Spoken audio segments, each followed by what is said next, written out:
Menunggu Megawati. Ketua Umum PDIP Megawati Soekarnoputri menegaskan tidak akan terburu-buru memutuskan sikap politik partainya terhadap pemerintahan mendatang. Dalam pidatonya saat menutup rapat kerja nasional kelima PDIP di Jakarta pada Minggu kemarin, Megawati mengatakan masih menghitung secara politik. Megawati juga menegaskan sikap politik partainya terhadap pemerintahan mendatang didasarkan pada pemikiran menjadikan Indonesia lebih baik, berdaulat, dan lebih berdikari.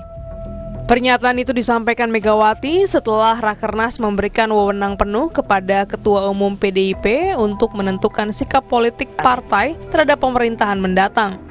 Hal itu tercantum dalam poin ke-16 dari 17 poin rekomendasi eksternal yang dihasilkan Rakernas.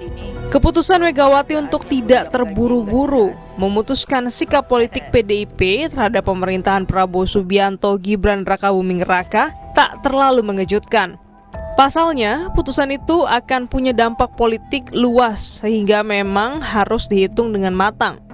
Dalam jangka pendek, jika putusan untuk berada di dalam atau di luar pemerintahan diambil saat ini, secara praktis dapat memengaruhi posisi PDIP dalam pilkada serentak yang digelar akhir tahun ini. Putusan itu juga dapat memengaruhi karir dan kesempatan politik sebagian kader PDIP. Hal praktis lain yang dihitung misalnya manfaat dan pengaruh politik PDIP jika ada di dalam atau di luar pemerintahan, soliditas internal partai, dan hubungan PDIP dengan kekuatan politik lain berikut konstelasi politik yang menyertainya. Sejumlah hal itu membuat sikap politik PDIP terhadap pemerintahan mendatang kemungkinan baru diputuskan saat Kongres PDIP April 2025. Saat itu, konstelasi politik pemerintahan mendatang diprediksi sudah lebih jelas.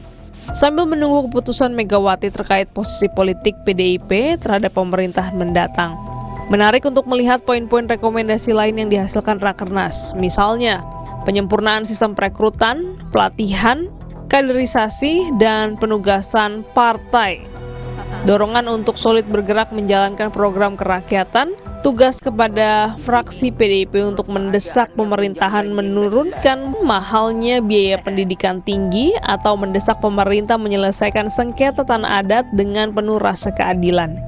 Kini ditunggu langkah PDIP dalam menjawab poin-poin dalam rekomendasi tersebut.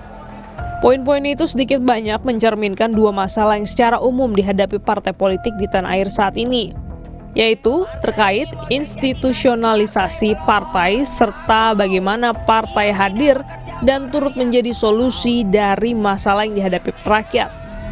Jika partai politik mampu menjawab dengan baik berbagai masalah rakyat dan tak hanya sibuk oleh perebutan kue-kue kekuasaan di pemilu atau pilkada, kita tak perlu khawatir dengan masa depan demokrasi di tanah air.